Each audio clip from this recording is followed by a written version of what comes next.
सुप्रभात सबों को।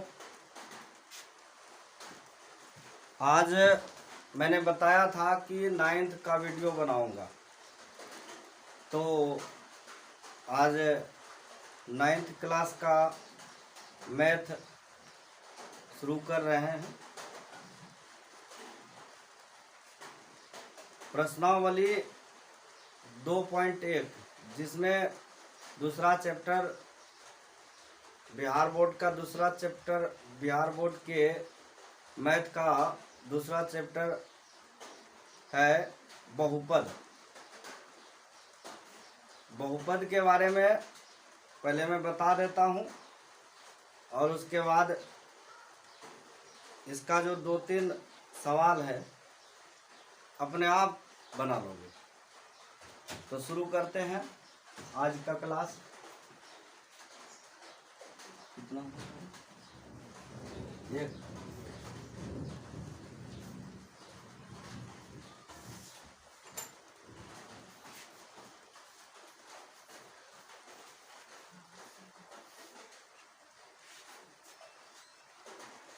पहले हम इस शब्द के बारे में समझते हैं। बहु मतलब हो गया अनेक, पद यानी पद वाक्य, तो अनेक वाक्यों का मिश्रण क्या हुआ? बहुपद। तो बहुपद में ये बहुपद में जो है दो चीजों की जरूरत होती है, चर और अचर। चर किसको कहते हैं, अचर किसको कहते हैं? तो मूलतः चर जो होता है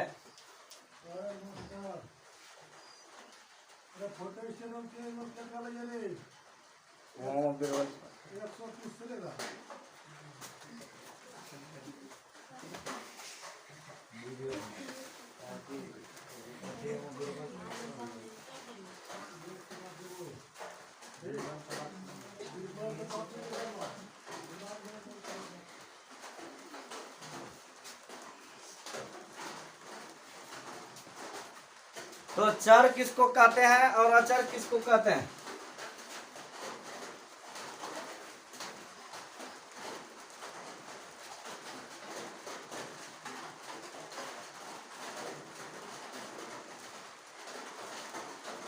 चर जो होता है अल्फाबेटिक में जितना भी अल्फाबेट होता है उसका चर बनाया जाता है। चर केवल अल्फाबेटिक का ही बनाया जाता है, और लेकिन अचर जो होता है संख्यात्मक होती है अधिकतर, लेकिन वह अक्षर भी हो सकता है। तो हम देखेंगे कैसे चर है, कौन अचर है। चर है जैसे हम लिखते हैं, ज्यादातर देखते हैं एक्स वाई जेड, ये सब दिया रहता है, ABCD जो बहुत कुछ इत्यादि दिया रहता है, MNO कुछ भी दिया रहता है। अचर जो होगा ना, ये कोई भी संख्या रहेगा, कोई भी, चाहे वो पूर्णांक हो जाए, कोई भी परिमेय संख्या हो सकती है, कोई भी परिमेय अपरिमेय से कोनो भी संख्या हो सकती है ना। और वास्तविक संख्या को परिमेय अपरिमेय व्यक्त करते हैं, तो वास्तविक संख्या का में से कोई भी संख्या हो सकती है। हम देखेंगे अचर क्या क्या है।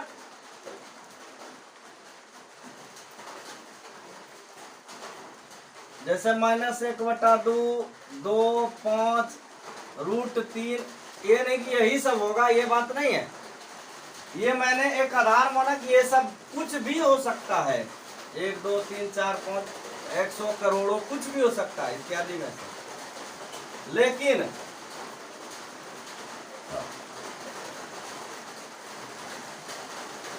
बहुपद में हम इसका क्या उपयोग करेंगे? तो जैसे हम कहेंगे, ये समझ लिया, इसको मिटाता हूं।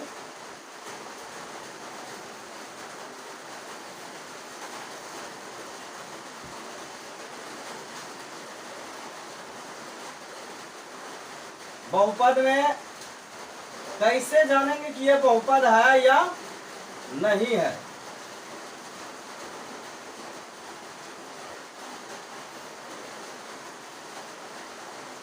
अधिकतम घात जितना होता है वो बहुपद का उसका घात हो जाता है। तो ये बाद में बताएंगे, पहले बहुपद किसको कहते हैं वो देखते हैं। एकदम आसान इजी बताते हैं। जब चरों का घात, मूलतः यही बात होता है, जब चरों का घात ऋणात्मक हो, क्या हो? जब चरों का घात ऋणात्मक हो उसे हम क्या कहते हैं? बहुपद। यदि वो बहुपद नहीं है, जब चरों का घात ऋणात्मक हो वो बहुपद नहीं है।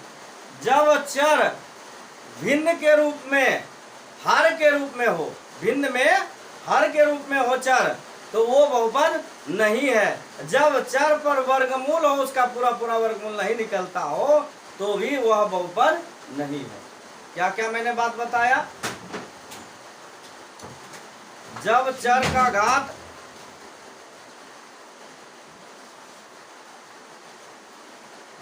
का घात ऋणात्मक हो तो बहुपद नहीं। जब चर भिन्न के रूप में, हर के रूप में हो तो बहुपद नहीं। और चर जब चर पर वर्गमूल हो और पूरा पूरा वर्गमूल उसका नहीं निकलता हो तो बहुपद नहीं। तो हम कैसे जानेंगे? अब देखते हैं, इसमें देखते हैं चर का घात। चर कहाँ कहाँ है देख लो, ये दोनों चर हुआ। इस चर में क्या ऋणात्मक संख्या है? घात नहीं है, इसका मतलब ये बहुपद है। आगे हम देखते हैं 4x, सॉरी 4 बार देंगे तो 2y² minus y³ plus 1। y का घात, ये चर पहले देखो, चर y है, इसका घात कितना है? तो अधिकतम घात इसका 2 है, सॉरी 3 है, क्योंकि अधिकतम घात जो रहता है उसी पूरे बहुपद का घात होता है। देखो दोनों का घात क्या है? दोनों में प्लस है, यानी दोनों न तो ऋणात्मक है, न बहुपद, न चर का जो न चर भिन्न में है और न ही चर पर वर्गमूल है, तो ये बहुपद है। अब हम देखेंगे और x³ माइनस √x प्लस 1।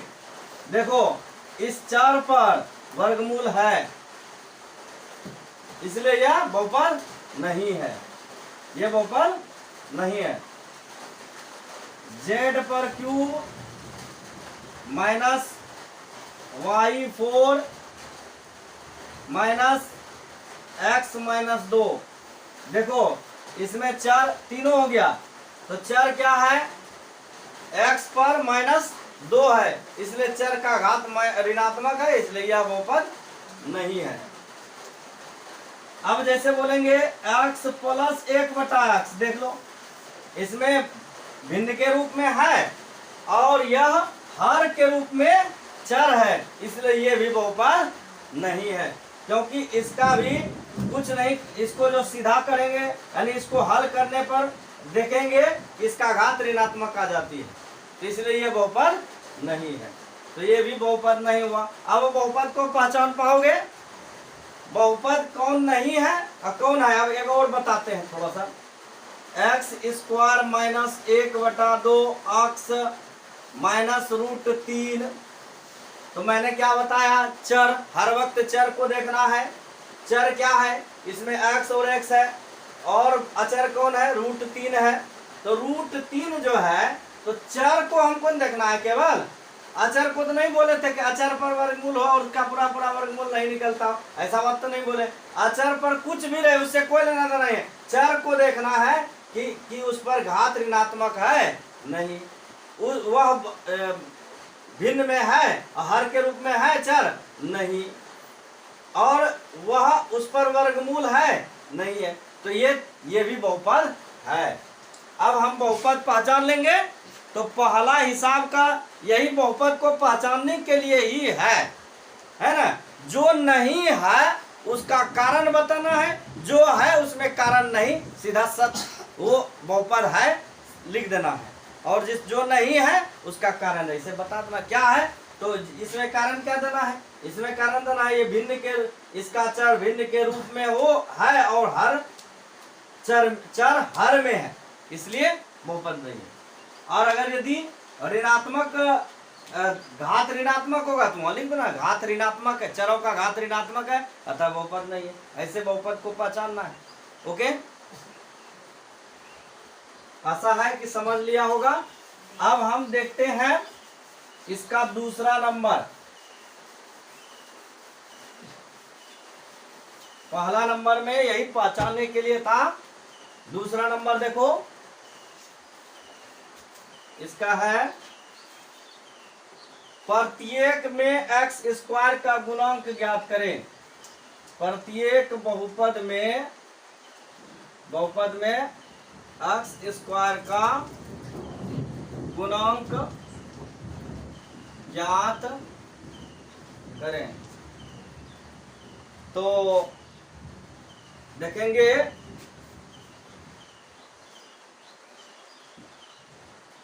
पहला है 2 plus x square plus x. अब हम देखेंगे यहाँ, मैं इसमें गुणांक बताने में भी थोड़ा बहुत और बढ़िया से समझा देता हूं। और यहाँ पर एक्स स्क्वायर, यहाँ पर जिसका गुणांक कहा है निकालने के लिए, जिसका भी गुणांक कहा है तो ध्यान रखना है कि वो उस बहुपद में है या नहीं है। अगर है तो उसके साथ क्या है, ये जोड़ घटाव वाला बात नहीं, उसके साथ गुणांक में क्या है, जो है वो उसका गुणांक हो गया। अगर वही चीज नहीं है, यानी जो चीज का गुणांक निकालने, जो गुणांक जिसका गुणांक निकालने कहा है वही नहीं है तो उसका गुणांक 0 होगा।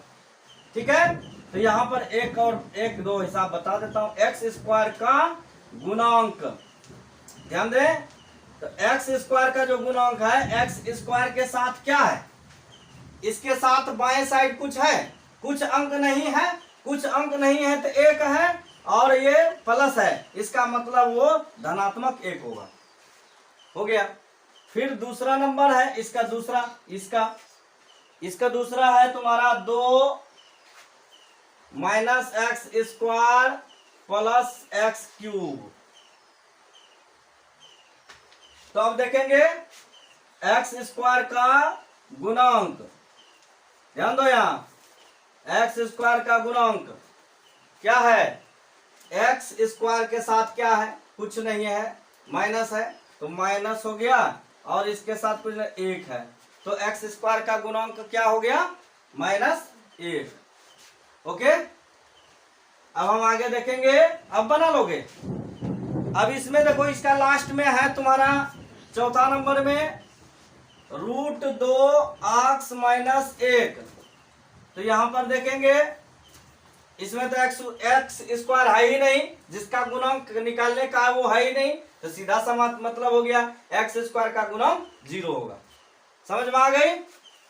अब हम तीसरा नंबर देखेंगे। तीसरा नंबर केवल उदाहरण देने के लिए कहा है ना, तो एकदम बना दोगे, एकदम आराम से बना सकते हो। 35 घात का द्विपद यानी 35 का घात कोई भी लेना है, y 35 कुछ भी ले सकते हो, y z x कुछ भी लग सकते हो, और 2 पद बना देना, हो गया आंसर। 2 पद खाली बनाना है, यही उदाहरण देने बोला है इसका, है ना, कोई दिक्कत नहीं है, अपने से आराम से इसको लिख सकते हो।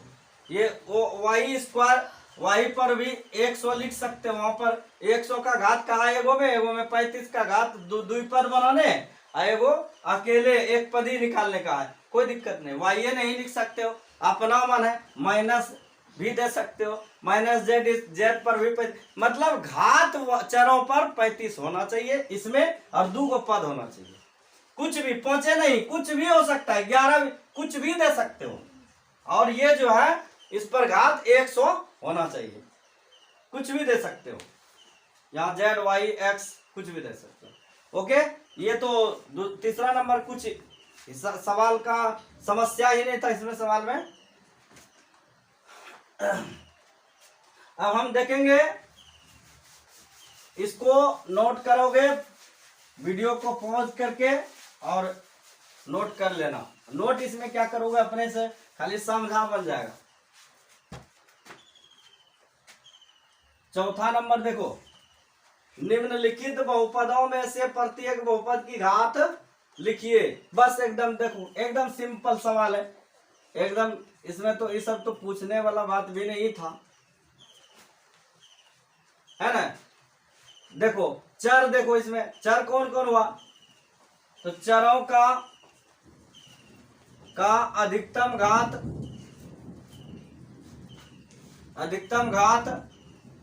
कितना है, अधिकतम घात 3 है। अतः बहुपद का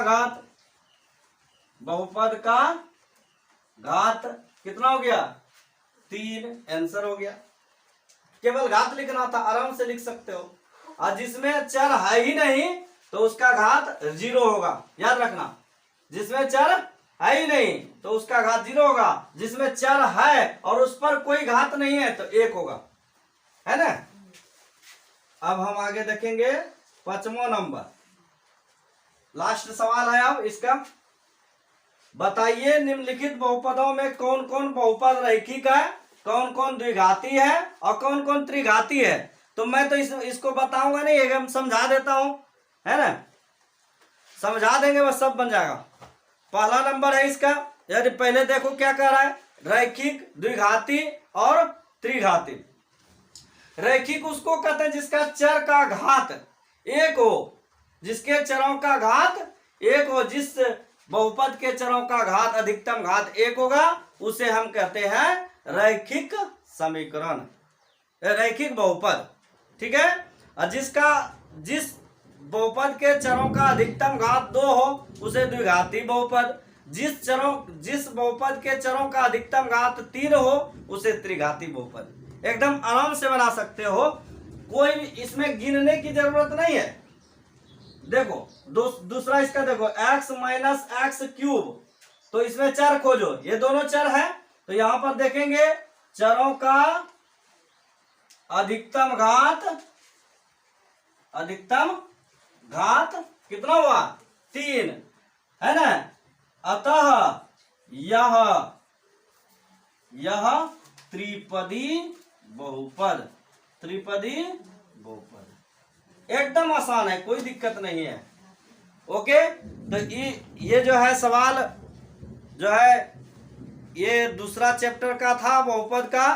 पहला नंबर 2.1 का था, तो मैं ये 2.1 क्लियर कर दिया। सबों को सूचित कर रहा हूं कि तुम लोग जो है अपने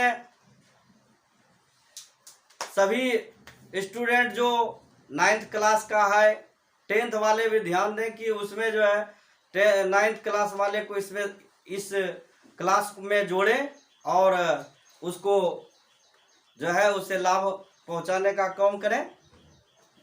तो इसी शब्दों के साथ मैं आज का वीडियो समाप्त करता हूं। धन्यवाद।